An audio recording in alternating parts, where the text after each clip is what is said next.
So one thing I've talked about a few times in the past here on the channel is about the rising cost of ownership when it comes to just owning your house today, even if you own it free and clear, and how much that has gone up. And it's gone up so much for some people that they're at the point where they're actually going to be losing their home. They're forced to sell it. This is something I thought that would happen as the cost of ownership continued to rise, especially for elderly people who are on a fixed income. This is exactly who this is happening to. You know, people that work their whole life for their house to be retired and have a place to live and, you know, try to do the right thing and not have debt and have the house paid off and things like that. Well, even when you play all your cards right financially sometimes in life and do all the things that you can do to make yourself successful and get ahead, sometimes it just isn't enough. Because one of the biggest key pieces of advice that people always give to people who are going to be heading into retirement is, well, you should have your house paid off because that will give you financial security in retirement. And since housing is usually people's biggest payment, this will be one less thing you have to worry about on a lower fixed income. Well, there was a story out of Montana recently. They're another state that is seeing their cost of ownership for these homes absolutely skyrocket, and surprise, surprise, people can't afford it. In Montana, they talked to this HUD certified housing counselor, and she recently told the news that she's been doing this for 20 years, helping people stay in their homes, giving them advice on what to do if they can't afford it, things like that. And she said she's never seen so many retired and older homeowners struggling to meet ends meet as right now. And the biggest culprits for this, also not a surprise, rising property taxes and homeowners insurance. But also inflation in general is making it more difficult for everybody, guys, because that has pushed up the cost of not only homeowners insurance, but it's also pushed up the cost of everything you need to buy for your house. Anytime something goes wrong, a repair, a maintenance problem, you know, just hiring people to cut the grass, everything costs more, your utility bills. And the reason why this hits elderly and retired the hardest is because the cost of living goes up, but their income doesn't really go up. You know, we kind of covered this briefly in the video the other day, talking about how the cost of living adjustment is only going to go up about 2.5% for 2025, even though the most recent inflation reading came in at 3%. So that doesn't even keep up with inflation, and the inflation numbers aren't even real. So the amount of money that people get in retirement doesn't even come close to keeping up with what the real world expenses are today. And that leaves them with a few options, which is either sell your house and take all the money, live with family essentially, or downsize if possible, or you're gonna have to do boommates, guys. You ever heard of boommates? Boommates is, you know, older people that are living together as roommates in order to make ends meet, in order to make the cost of living work for them. And in Montana in particular, they have a very high percentage of elderly as the population there, which I'm surprised to hear. You wouldn't think of Montana as being a big retirement destination. I thought Florida would take the cake on that. But anyways, 20% of their state's residents are 65 and older. And according to this recent data, the portion of homeowners who are 55 and older who are cost burdened or spend more than 30% of their income on housing and utilities went from 30% in 2001 to 45% in 2022. They also say that 95% of older adult homeowners with low incomes and mortgages are cost burdened, dramatically higher than the 56% of their counterparts who own their homes outright and the 74% of those who rent. So being a homeowner too late in life, and if you do have a mortgage, this goes to show you that even if the mortgage payment is low, these people are the ones who are struggling the most financially in their older years, even more than renters, guys. So this kind of debunks the myth that if you want to retire and have money when you retire, that you have to own your house. Now, owning your house free and clear will give you a leg up, but still, even the people who own that house free and clear, 56% of those people are cost burdened. Is it less than renters? Sure. Is it less than people that have a mortgage still in retirement? Absolutely. But nonetheless, guys, even if you play your cards right and do this, doesn't guarantee that you're going to have money in retirement. And so as a result, sadly, the homeless population, especially for people who are 50 and older, has been on the rise. And basically it's because these people either just didn't plan well for the future, or they've had a series of unfortunate events in their life that has led them to this path that they're on now. Another segment of this population who's also in trouble and is losing their homes right now are people who own mobile homes that don't own the land that the mobile home sits on, which is a very commonplace practice for a lot of people who live in mobile homes. They tend to rent in parks and have lot rent, which can be subject to go up pretty much at any point in time, especially if the land gets sold to another party, which is happening a lot these days. So of course in Montana, they're seeing more and more older people come into the homeless shelters there. That's becoming a more common occurrence. And then of course, you know, you have people moving into Montana during the pandemic, as there's a much cheaper state, especially from places like here in California. And also there's a big tourism industry there, and that's pushing up home prices there, making it unaffordable for the locals, which is kind of a story everyone can relate to these days. In fact, the housing situation is getting so bad in Montana that the governor recently implemented a bunch of different housing reform laws there, which are designed to loosen zoning restriction and allow more density in certain areas, and allow local governments to devise their own plans more easily now, different things like that. And another warning that this HUD counselor gave is that a lot of people have been surviving in Montana because of the Homeowner Assistance Fund, okay, which is a pot of money that was provided during the pandemic, you know, and now that that money is about to run out, a lot of these people are really going to be hitting some hard times. But it's not just the rising cost of maintaining a house that is hurting people right now. Actually, we just had Hurricane Beryl barreled into the United States. Luckily, it only made landfall as a Category 1, but it still did a lot of damage, guys, and people lost their homes. I found another story about how a woman lost her house during this hurricane, and now insurance isn't going to pay. So like I said, you can do everything right. You can have a house, you can have insurance, and play by the rules or play by the book and still end up getting burned in the end. You know, like everybody tells you, you have to have insurance, especially if you have a mortgage, or it's even stupid to go without it if you don't have a mortgage. But then you hear things like this, where people lose their house and insurance doesn't want to pay. So you have these elderly people in Texas that had their homes destroyed from the hurricane, and now insurance won't pay them. And so they're resorting to things like starting GoFundMes to try and get some money, guys. Like, this is absolutely awful. And this story doesn't even actually give a reason of why these insurance claims are being denied. Like, I made a whole video about this the other day, so there could be, you know, dozens of reasons why insurance claims get denied, but in this case, we don't know. So instead, you're just seeing senior citizens now losing their houses, being kicked out on the streets. And you know, the person who started this GoFundMe, right? Their goal is to make it to $250,000 to try and recover their losses. Guess what? They're only up to $6,000, guys. And I'm not even telling you should donate to them or anything like that.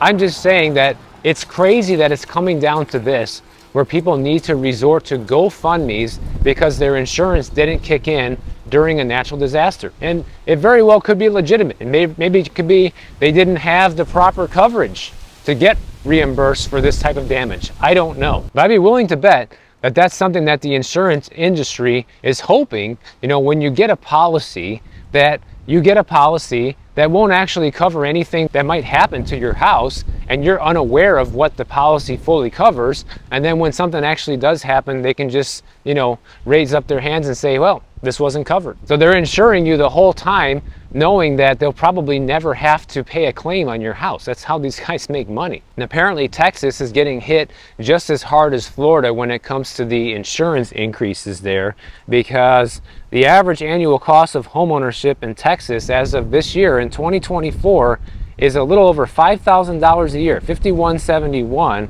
which is more than double the national average of about $2,400 a year. And you know what? This is why so many people are deciding to do self-insurance right now and just taking the chance if they have a nest egg saved away, because of things like this. You know, you hear stories of paying out insurance for decades in some cases, and then something really happens like this, a natural disaster that totals your house, and then in the end, you don't get anything from it. But one thing you can do to try to at least protect against losing your house with these hidden costs of ownership is knowing where these hidden costs are the highest. I saw another story today that talked about 5 states where hidden costs of homeownership are the highest, and it's not where you think, guys. I'm surprised that Florida is not on this list, and I'll go over it with you in a second.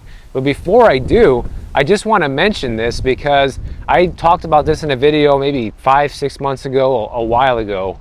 And what it is that the average US homeowner should expect to pay about an extra $18,000 a year in hidden costs as of the June 2024 data, guys. So this doesn't include your monthly mortgage payment. That's just in addition to your mortgage, okay? And these hidden costs, according to the data from Bankrate here, have gone up about 26% since 2020.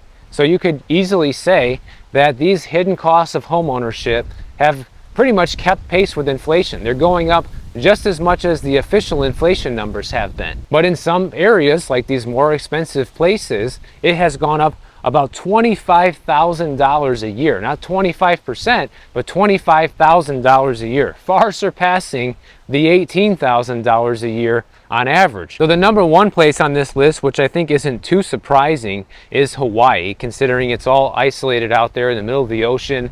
Hawaii's always been expensive for everything. Doesn't surprise me that the hidden costs have gone up so much there. But over the past 4 years, it has increased 38%, guys. And now it costs about $29,000 a year in addition to the mortgage, just for the upkeep on your house, just for the maintenance, just for the taxes, insurance, all the additional stuff. Number 2 on the list is right where I'm walking right now, California. Okay, average hidden cost per year, almost $29,000 a year, and has increased 32% over the past 4 years. The third one on the list, though, is kind of surprising. You wouldn't expect this. Massachusetts. Their hidden costs are at $26,000 a year for the average homeowner, going up 28% over the past 4 years. Number 4 is New Jersey. Their hidden costs are $25,000 a year, going up 25% over the past 4 years. Whew, this wind. I feel like I'm back in Florida. The difference is this wind is not hot. It's actually kind of cool today. It's only like 70 degrees right now. But Connecticut is the 5th one on the list, another kind of surprise place. So you have 3 states here in the Northeast, okay? Connecticut's average hidden homeownership costs are $23,500 a year, up 24% over the past 4 years, guys. The interesting thing is the Northeast is one of those places in the country where the housing market is still on fire, right? But also, they seem to have some of the highest hidden costs of homeownership than anywhere else in the country, even more than Florida, which is a shocker to me. But that's what the data says, and it makes me wonder how many people are going to be able to hang on in the Northeast with these ever increasing costs of homeownership, especially people that have been, overpaying for houses still, bidding up over asking price and doing all sorts of crazy things like that just to get the house. When do their expenses finally get to the point where we're like, hey, this isn't what we signed up for. This is costing a whole lot more than we anticipated. Maybe it wasn't a good idea to pay 50 grand over asking price for this house. Now I want to share a few things that you guys sent me. You guys are always sending stuff to my inbox, which I appreciate, to help contribute to these videos. So these next few things are going to be all from you guys. The first one is from John. Okay, he is a big fan of my channel. He says he owns a few businesses and some rental properties, and one of the businesses he owns is a Subway. And people are so broke right now and so desperate for money. Subway is offering a way for people to get paid by the day right now. Forget about getting paid every Friday or every 2 weeks. Like, that's not enough. We need to get paid faster than that. People are living more than just paycheck to paycheck. People are living day by day when you hear stories like this. Check out this email he sent me, guys. Employee access to earn wages instantly, every day into payday. Offer employees immediate access to a portion of their earned income after each shift for free. So it's not going to give them all of it, but it gives them some of it. And this is how this benefits the business owner, according to this email. It says customers can expect a reduction in employee turnover and absenteeism. Advertising instant pay can help increase job applicant traffic. And there's also no age restriction, so all employees are eligible, and your employees get the benefit of early pay and a payroll card in one program, allowing you to go electronic with payroll and tip delivery. I mean, we've heard all the troubles with businesses trying to get employees. Up until recently, that's been an issue. And now this is another thing that businesses are doing to try and get people through the door, applying for these jobs and keeping the job. You have to do things like pay people by the day, guys. And honestly, I don't think it's such a bad thing, but it just shows you how desperate people are. I used to deliver pizzas when I was a teenager, and that was probably like my favorite job I ever had. And one of my favorite things about it was the fact that I got paid every single day. I would go home with cash in my pocket daily, which I just thought was awesome. But even back then as a teenager, I didn't need that money daily. Like, I could have been fine if I would have just got paid once a week from that job. It's not like I needed to have that cash every single day. But the fact that people need this now, that cannot be a good sign of where things stand with this economy. And you know, speaking of insurance, we talked about insurance earlier in this video as one of the culprits of why people are losing their homes right now. One of my other viewers, Mike, he sent me his most recent email from Allstate and Esurance showing that his policy is getting dropped here in California. You can bet that Mike is going to be looking for a new policy pretty soon, and almost guaranteed it's going to be far more expensive than his old one. It says right here, Esurance will no longer offer auto insurance in California. But don't worry, we're going to make it easy to transition your coverage to our affiliate, Direct Auto. And notice that when you look through this email, it doesn't tell you how much they're going to be charging over at Direct Auto. They're just kind of giving you a referral and saying good luck to you. They're not saying, well, don't worry, we're not covering you, but your rate's going to be pretty much the same, just through a different insurance provider. No, they're not saying that. They're saying, here's a new insurance provider. Thanks for your money. Thanks for not making a claim. See you later. Even say at the bottom, thank you for choosing Esurance and allowing us to manage your insurance needs. It has been our pleasure to serve you and help you get reliable coverage and great services through Direct Auto. Yeah, I'm sure it's been a pleasure, especially if Mike didn't make a claim all these years he had Esurance.